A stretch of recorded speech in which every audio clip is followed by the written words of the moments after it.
Good morning friends and welcome to Gyanbaji YouTube channel. मैं हूं निखिल और द हिंदू एडिटोरियल एनालिसिस के आज के सेशन में आप सबका स्वागत है।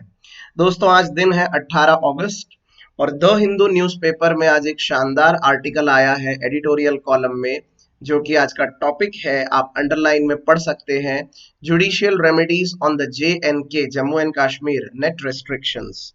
दोस्तों, आप सब जानते हैं कि आर्टिकल 370 पिछले साल हटा तो लिया गया, लेकिन बावजूद इसके जो लोकल पब्लिक है जम्मू एंड कश्मीर की, उनकी स्थिति अभी भी सामान्य नहीं हुई है। इतने साल से चले आ रहे आतंकवाद, उसके बाद मिलिट्री ऑपरेशंस और उसके साथ ही साथ लोगों में बार बार एक हिंसा भड़क जाना, एक वायलेंस हो जाना, कश्मीर को भारत से अलग करने के पीछे जो मिलिटेंट ग्रुप काम कर रहा है और ऐसे जितने भी इलीगल फोर्सेस हैं जो सरकार के नाक में दम करके रखते हैं, इन सारी चीजों के साथ सरकार के लिए लड़ना बेहद मुश्किल है।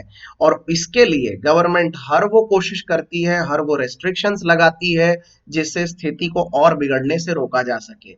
दूसरी ओर न्यायालय है, न्यायालय के पास वो पावर्स होते हैं कि वो कॉन्स्टिट्यूशन और लोगों के हित के लिए खुद विचार कर सकते हैं। बहुत से देशों में ऐसा नहीं होता, लेकिन भारत का कॉन्स्टिट्यूशन इस बात का पूरा अधिकार देता है। और तीसरी तरफ है आम पब्लिक, लाखों लाखों में वो लोग जिनकी स्थिति के ऊपर ये सारा इशू चल रहा है, ये माजरा चल रहा है, लेकिन ultimately they are the biggest sufferers at Jammu and Kashmir. आप जानते हैं, आज लॉकडाउन के वजह से स्थिति गंभीर है। बहुत सी चीजें केवल घर बैठे बैठे करनी पड़ रही है, फिर चाहे वो ऑनलाइन क्लासेस हो, फिर चाहे वो वर्क फ्रॉम होम हो, फिर चाहे वो लोगों से बात करना हो, लोगों से मिलना हो। यानी आप सोचिए कि जहां बाहर निकलने पर पाबंदी है, वहां इंटरनेट कितना जरूरी है घर बैठे बैठे लोगों के साथ कनेक्ट होने के लिए और अपना काम करने के लिए। लेकिन जम्मू एंड कश्मीर में इंटरनेट मिल जाना, और वो भी 4G की स्पीड मिलना, ये अपने आप में स्वर्ग प्राप्त करने जैसा है। आज की परिस्थिति ये है कि इंटरनेट के ऊपर पूरी तरह से रेस्ट्रिक्शंस है, क्योंकि सरकारी पाबंदियां हैं।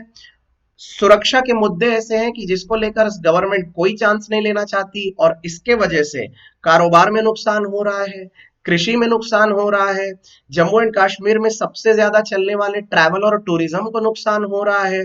तो आज का हमारा द हिंदू एडिटोरियल सेशन का ये वीडियो इस बात की पूरी जांच पड़ताल करने की कोशिश करेगा कि इसका असर क्या हो रहा है पब्लिक पे। अब इसमें से निकलना है तो न्यायालय क्या चाहते हैं और सरकार क्या चाहती है। तो बहुत शानदार टॉपिक है। आशा करता हूं कि आप ये वीडियो अंत तक देखेंगे और समझने की कोशिश करेंगे। So without wasting time, let's start with the video. So to begin with, let's start with the headline once again. Judicial remedies for the J&K net restrictions. Judicial, देखिए, सबसे पहले जितने भी ऐसे स्टूडेंट हैं जिन्होंने ये सेशन अभी अभी देखना शुरू किया है, वो सेशन के बैकग्राउंड को समझने के लिए बेसिक अंडरस्टैंडिंग का पूरा पूरा पार्ट कवर करने की कोशिश करें। दोस्तों, हमारे संविधान को हम कॉन्स्टिट्यूशन कहते हैं और कॉन्स्टिट्यूशन के 3 बड़े बड़े पिलर्स होते हैं। सबसे पहला पिलर होता है लेजिस्लेटिव, दूसरा पिलर होता है एग्जीक्यूटरी और तीसरा पिलर होता है जुडिशियरी। लेजिस्लेटिव यानी कानून बनाने वाले, जिनको हम विधायिका कहते हैं। एग्जीक्यूटरी, इसका मतलब होता है कार्यपालिका, यानी जो काम को अंजाम देते हैं, जैसे कि हमारी पुलिस, जैसे कि IAS ऑफिसर, IPS ऑफिसर, सरकारी नौकर।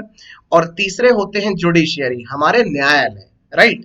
तो जुडिशियरी का मतलब होता है न्यायपालिका, न्यायालय, और उसी को हम यहाँ पर जुडिशियल रेमेडीज यानी न्यायिक तरीके या न्यायिक सॉल्यूशन, उसकी बात कर रहे हैं, राइट। तो हेडलाइन ये कहती है कि judicial remedies for J&K net restrictions. Net का मतलब है यहाँ पर इंटरनेट, ओके। ये नेट मतलब एवरेज वाला नेट नहीं है। तो पूरा का पूरा टॉपिक ये है कि इंटरनेट का जो रेस्ट्रिक्शन जम्मू और कश्मीर में लगाया गया है, उसके पीछे न्यायिक समाधान क्या है, रेमेडीज यानी सॉल्यूशन, समाधान क्या है। तो जानवी सिंधु, जो कि दिल्ली की एक जानी मानी एडवोकेट हैं, उनका ये पूरा का पूरा आज का आर्टिकल है। तो चलिए पढ़ने की कोशिश करते हैं, समझ लेते हैं इसको। The supreme court must reexamine the government's weak reason to limit the internet on the erstwhile state. कहने का मतलब ये है कि भारत की सुप्रीम कोर्ट को एक बार पुनः जांच करनी चाहिए सरकार के उन कमजोर कारणों के प्रति जिन्होंने इंटरनेट पर पूरी तरह से पाबंदी लगा दी है जम्मू और कश्मीर में। राइट, सुप्रीम कोर्ट को पुनः विचार करना चाहिए, पुनः जांच करनी चाहिए सरकार के उन कमजोर कारणों की जिसके वजह से इंटरनेट नहीं चल रहा है जम्मू और कश्मीर में। बात जितनी सिंपल है उतनी ही इंटरेस्टिंग भी है, उतनी ही पेचीदा भी है। तो चलिए समझने की कोशिश करते हैं एक एक करके। During the novel coronavirus pandemic, a large part of the realm of freedoms protected by the Constitution, ranging from carrying on a business to obtaining education, healthcare, and information, have all moved online। देखिए लेखिका इस पहली ही line में ये clear कर रही है कि जहां एक और वैश्विक महामारी के वजह से जो पूरा का पूरा रियाल्म है, रियाल्म का मतलब होता है किंगडम, तो आप समझ लीजिए पूरी की पूरी प्रजा। ओके, तो उनकी पूरी फ्रीडम चली गई है, तो जहां पर उन्हें अपने बिजनेस को, एजुकेशन को, स्वास्थ्य सेवाओं को, इंफॉर्मेशन को, हर चीज को उनको किस में लेना पड़ रहा है, ऑनलाइन लेना पड़ रहा है। आज आप ही देख लीजिए कि सारी क्लासेस ऑनलाइन हो रही हैं, लोग घर से काम कर रहे हैं, घर बैठे बैठे मतलब ऑनलाइन अपनी हेल्थ चेकअप करवा रहे हैं, आरोग्य ऐप, सेतु ऐप, ये सारी चीजों को यूज कर रहे हैं। तो स्वाभाविक है कि बहुत सी चीजें अब ऑनलाइन होती जा रही हैं। लेखिका ये कह रही है, this has meant that we have had to discuss ways to implement access to the internet for all, but even as we do this, the internet restrictions in Jammu and Kashmir have completed a whole year। okay, इसका मतलब ये हुआ कि हमें इस वक्त ऐसा मान लेना चाहिए कि भारत में इंटरनेट हर किसी के लिए है सिवाय जम्मू और कश्मीर के। तो जो ऑथर है वो ये साबित करने की कोशिश कर रहे हैं कि जहां पूरी दुनिया इंटरनेट यूज कर रही है, भारत में हर किसी के लिए इस कोरोना पेंडेमिक में इंटरनेट एक बहुत बड़ा हथियार है, वहां जम्मू और कश्मीर के लोग इससे अछूते रह गए हैं। तो क्या समस्या है, आइए समझने की कोशिश करते हैं। अगले पैराग्राफ में चलते हैं। In response to the supreme court of India stern approach in the recent hearing in August 7। Stern का मतलब होता है कठोर, काफी डिसिप्लिन्ड। 7 अगस्त को लिए गए सुप्रीम कोर्ट के फैसले का रेस्पॉन्स देते हुए the central government has agreed to restore internet in 2 district on a trial basis. 7 अगस्त को सुप्रीम कोर्ट ने अपने फैसले में यह बोल दिया था कि जम्मू और कश्मीर में इंटरनेट होना ही चाहिए क्योंकि वो वहां की जनता का अधिकार है। तो इस सुप्रीम कोर्ट के आदेश के बाद सेंट्रल गवर्नमेंट ने 2 अलग अलग डिस्ट्रिक्ट में इंटरनेट फैसिलिटी बहाल की है। While this is a welcome step, the fundamental rights of the people of Jammu and Kashmir will truly only have meaning if the Supreme Court maintains this stern approach and assess the proportionality of the state's restrictions and is willing to grant an effective remedy where disproportionate restrictions are identified।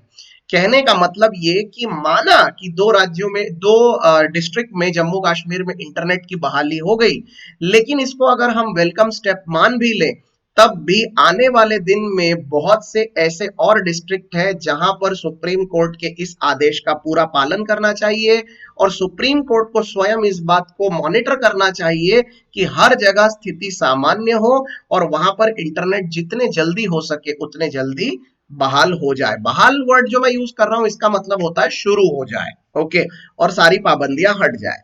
The special reporter on freedom of opinion and expression of the United Nations and representative of other regional organizations in a joint declaration have pointed out that neither the slowing nor the shutting down of internet is justifiable even on national security grounds। अब देखिए यहां पर एक बढ़िया सा word है reporter.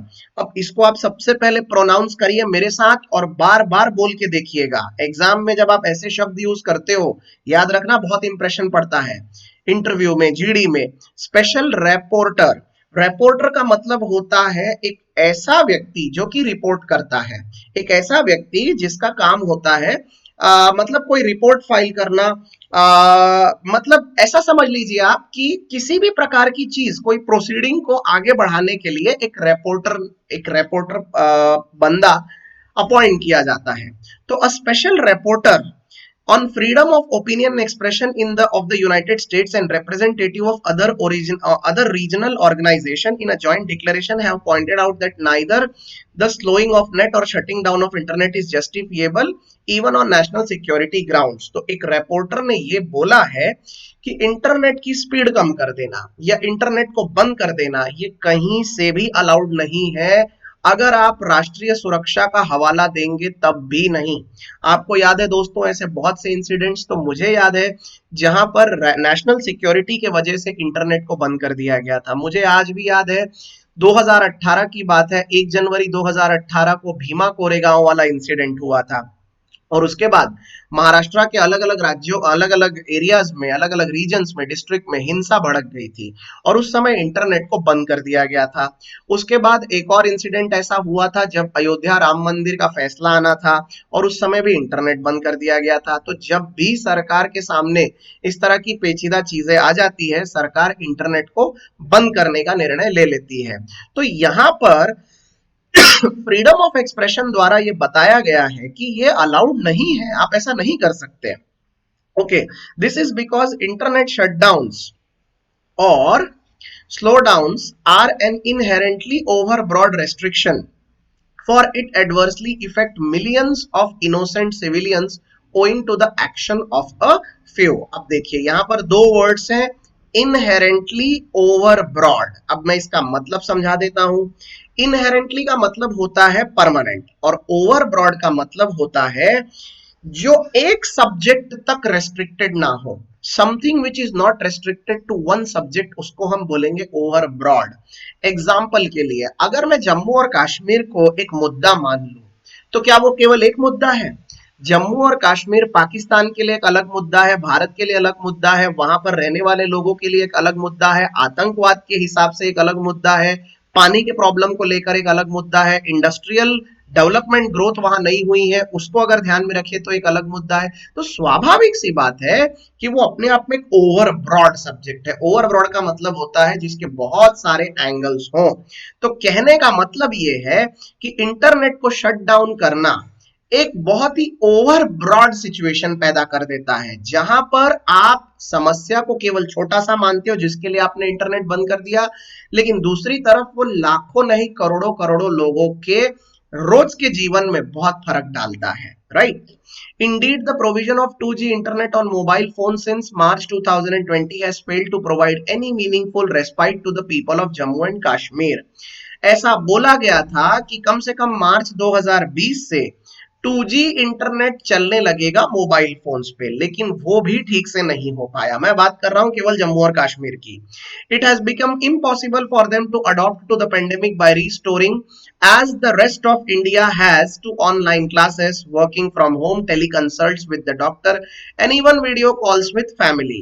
Jammu Kashmir के लोगों के लिए वो काम करना बेहद मुश्किल हो गया है जो बाकी भारत के लोग बहुत आसानी से कर रहे हैं, जैसे कि अपने बिजनेस को स्ट्रीमलाइन करना, ऑनलाइन क्लासेस कर लेना, घर से काम कर लेना, टेलीफोन के माध्यम से किसी से सुविधा ले लेना या डॉक्टर से जुड़ना या फिर अपने ही घर वालों को फोन कॉल या वीडियो कॉल कर लेना, ये सब वो कर ही नहीं सकते। What is more important, industries such as tourism, handicraft and agriculture have faced devastating losses। अब इसका एक और भयानक चेहरा सामने आया है कि जम्मू कश्मीर में इंडस्ट्रीज, जैसे कि जम्मू कश्मीर की सबसे बड़ी इंडस्ट्री टूरिज्म इंडस्ट्री, उसके बाद हैंडीक्राफ्ट की इंडस्ट्री, एग्रीकल्चर इंडस्ट्री, इन सब ने जबरदस्त नुकसान उठाए हैं। अब मैं टूरिज्म का तो समझ सकता हूं दोस्तों कि भाई कोरोना है तो कोई घर के बाहर निकल के अभी घूमने तो जाएगा नहीं। अरे लेकिन अगर हम ऐसा भी कहें कि टूरिज्म नहीं है, लेकिन आज तक आप ये भी तो सोचिए कि लोग इंटरनेट के जरिए वहां बुकिंग करवा लेते थे, होटल की बुकिंग होती है या बाकी अलग अलग चीजों की बुकिंग होती है, तो वो सब भी तो नहीं हो पा रहा है ना।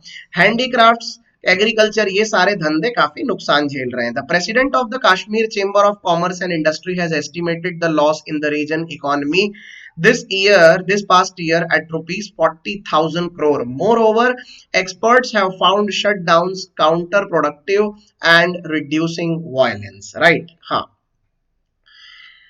जहां एक और जम्मू और कश्मीर के प्रेसिडेंट जो हैं, जो कि chamber of commerce and industry के प्रेसिडेंट है, उनका अनुमान है कि 40,000 करोड़ रुपए का नुकसान हुआ है जम्मू कश्मीर में। तो वहीं दूसरी ओर कुछ लोगों का कहना यह है कि क्योंकि आपने शटडाउन लगा दिया है ना, तो उसके वजह से क्या हो गया है कि वायलेंस थोड़ा सा कम हुआ है, उनका कहना यह है। देखिए, मैं तो कह ही रहा हूं कि इसके ऊपर दो अलग अलग इश्यूज खड़े होंगे ही, क्योंकि सरकार हमेशा ये बोलेगी कि लोगों की सुरक्षा को मद्देनजर रखते हुए हमने इंटरनेट बंद कर दिया है, नहीं तो आतंकवादी गतिविधियां भी बहुत बढ़ जाएंगी, राइट। और दूसरी तरफ है वो लाखों लाखों लोग जिनकी रोजमर्रा की जिंदगी बहुत अफेक्टेड है। तो इसीलिए ये आर्टिकल में क्या तय करना है, ये आपको आपके पॉइंट ऑफ व्यू से सोचना पड़ेगा। आगे देखते हैं। Despite having heard two challenges to the restriction since August 2019, the Supreme Court has remarkably not ruled on their validity. In January 2020, the Anuradha Bhasin, the court granted limited relief by directing the government to publish reasoned orders and review the restrictions on every 7 days. Right? अब हुआ ये है कि दो अलग अलग challenges भी आए सुप्रीम कोर्ट के सामने, जहां पर उनको ये बोला गया कि आप रेस्ट्रिक्शंस को हटाइए, लेकिन बावजूद उसके सुप्रीम कोर्ट ने अभी भी अपनी बोली हुई बात से पीछे हटना मुनासिब नहीं समझा है।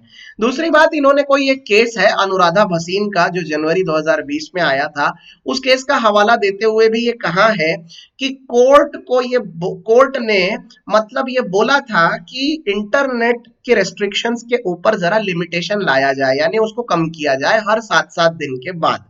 A pandemic and a lockdown later, the court faced criticism for its order in Foundation for Media Professional, where it set up an executive committee to review the 2G speed restriction that had been imposed for the executive in the first place. Right?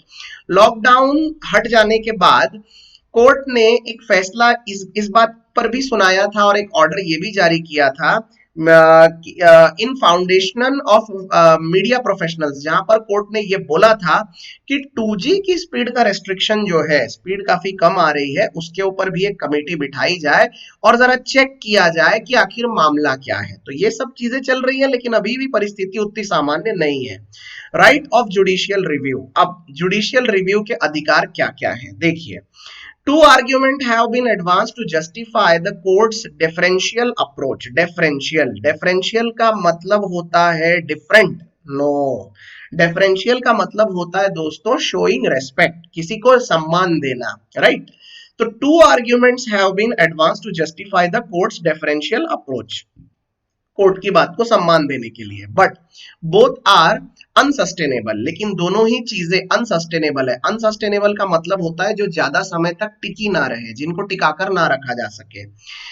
For that, such decisions are not based on the objective factors that can be presented to and assessed by a judicial body, but are based on the subjective satisfaction of officers who possess exclusive knowledge of the situation on the ground. Right? इन्होंने ये कहा है that objective factors that can be presented to and assessed by a judicial body but are based on the subjective satisfaction of officers who possess exclusive knowledge of the situation on the ground. मतलब ये देखो, बहुत अच्छी line है ये बताने की कोशिश कर रहे हैं कि अरे भाई, आप हमेशा सब्जेक्टिवली सोचते हो, ऑब्जेक्टिवली नहीं। मतलब ये कि जब भी आप इंटरनेट बंद कर देते हो, तब आप किसका विचार करते हो?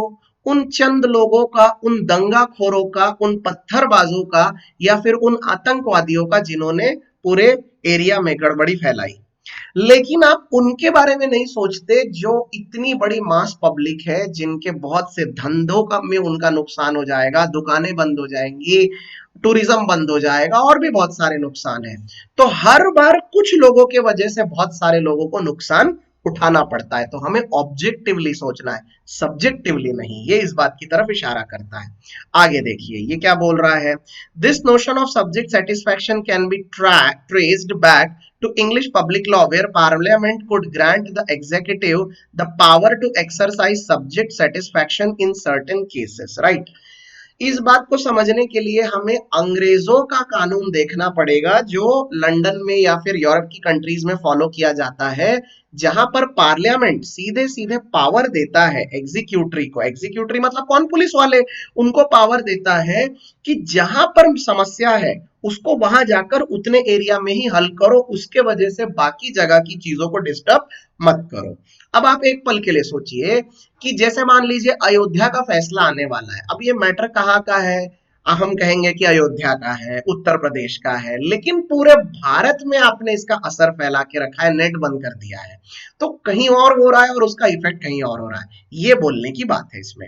The English courts did not have the power to strike down legislation as invalid. हाँ, अब ये एक बहुत बड़ी बात है जो अपने भारत में नहीं होती है।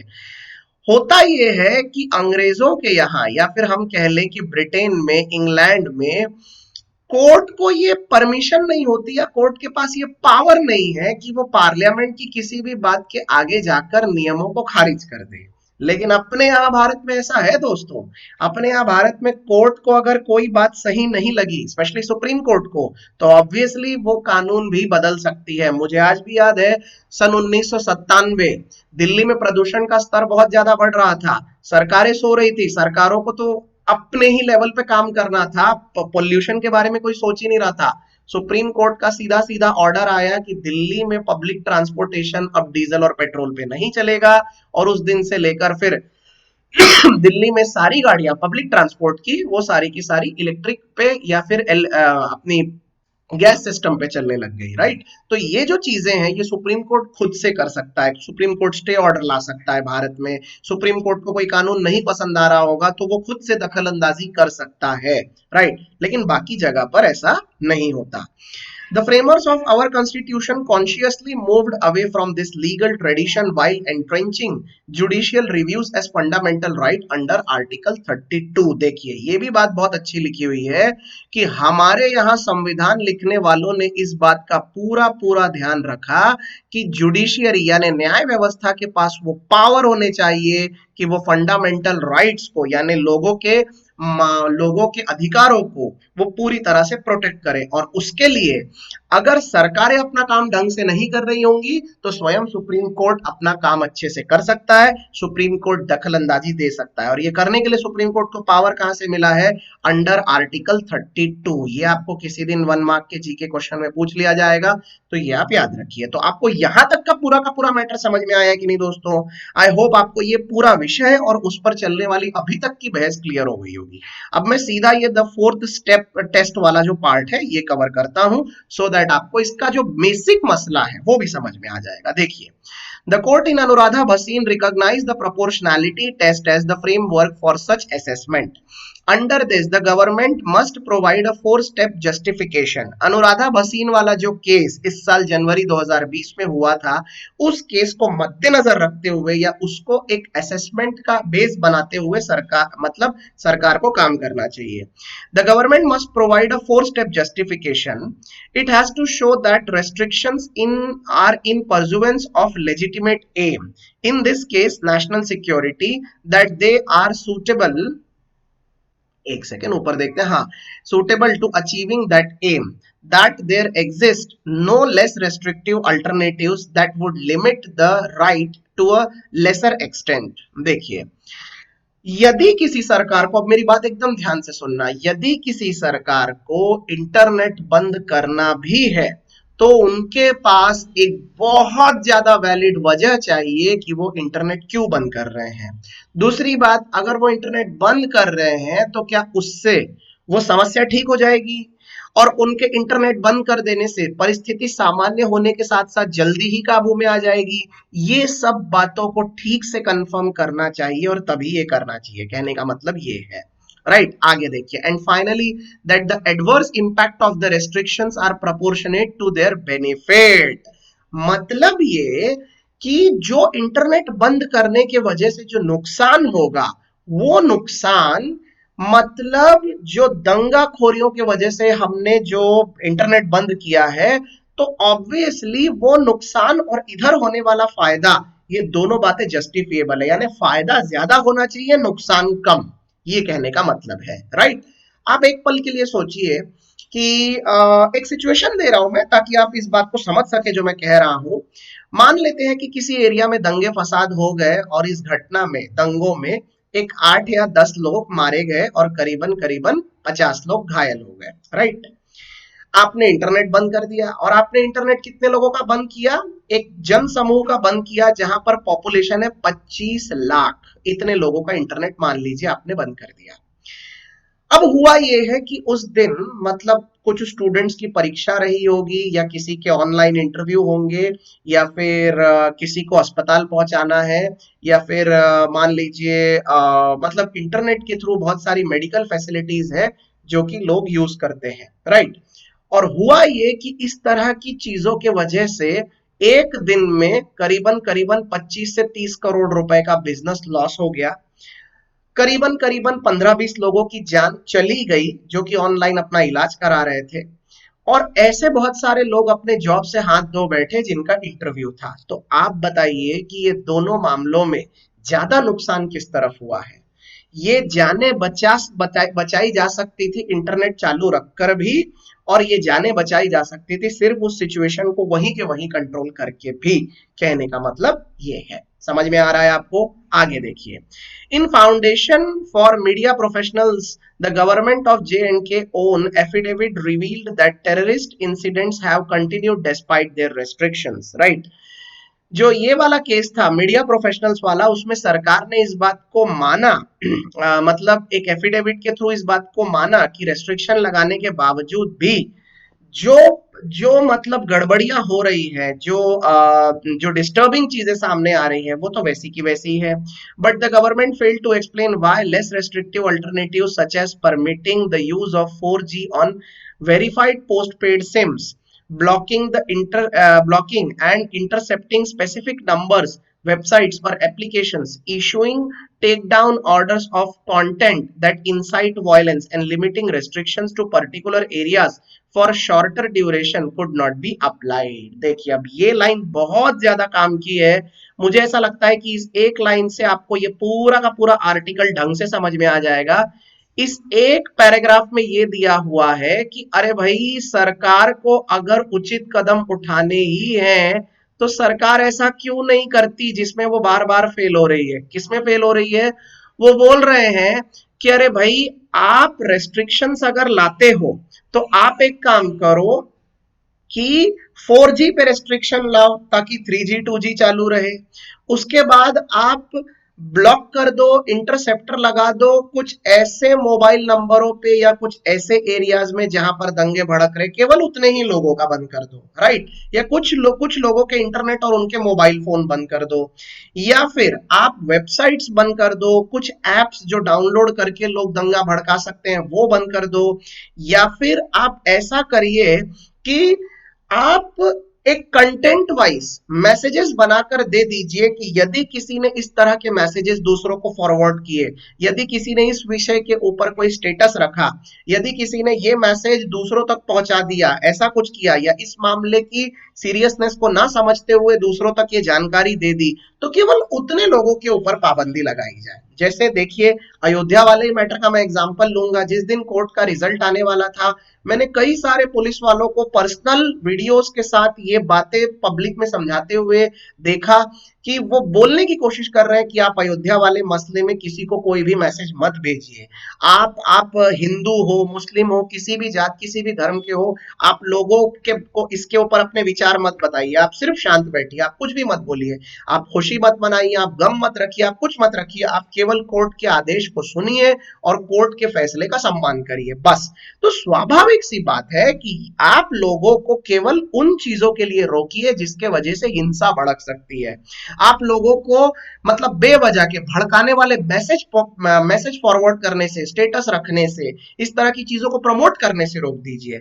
लेकिन सरकार इस तरह के तरीके सोचने में या इस तरह के तरीकों को 100% अप्लाई करने में फिलहाल नाकामयाब रही है। ओके, आखिरी बात देख लेते हैं जरा, मैं सीधा चलता हूं लास्ट वाले पैराग्राफ पे। It is difficult to fathom, fathom का मतलब होता है दोस्तों समझना, अंडरस्टैंड करना। How such weak and inconsistent reason could have been the basis for restricting the entire realm of rights of 1 crore 25 lakh people, right? कहने का मतलब ये है कि ये अपने आप में बहुत मुश्किल है इस बात को समझना कि मतलब बहुत ही बेसिक बैकग्राउंड पे जहां पर कोई ठोस रीजन नहीं है, वहां पर तुमने 1.25 करोड़ लोगों की आबादी के ऊपर पाबंदियां लगा के रख दी है।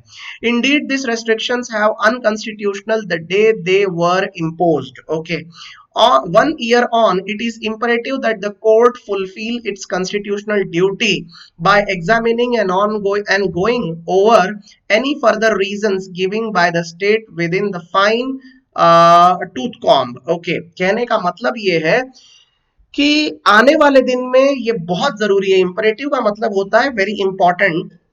ये कोर्ट के लिए बहुत जरूरी है कि वो कॉन्स्टिट्यूशनली चीजों को आगे बढ़ाए और लोगों को उनके अधिकार दे, और सरकार को इस तरह की चीजें करने से रोके जहां पर सरकार सिक्योरिटी का हवाला देकर या फिर रेस्ट्रिक्शंस का हवाला देकर मतलब बार बार लोगों को इस तरह की चीजों में मतलब पाबंदियां लगा रही है और उनका आर्थिक और मानसिक नुकसान करती जा रही है। राइट, तो आई होप आपको ये पूरा का पूरा आर्टिकल समझ में आया। जाते जाते आपको एक और जानकारी मैं बता देता हूं कि हमारे देश में जितनी भी यूनियन टेरिटरीज हैं उनमें से 3 यूनियन टेरिटरी ऐसी हैं, एक तो दिल्ली, दूसरी पुदुचेरी और तीसरी जम्मू और कश्मीर अब बनने वाली है, जहां पर इलेक्शंस होने वाले हैं और जहां पर अपनी खुद की विधानसभा है। दिल्ली में तो विधानसभा है ही, अरविंद केजरीवाल वहां के चीफ मिनिस्टर है।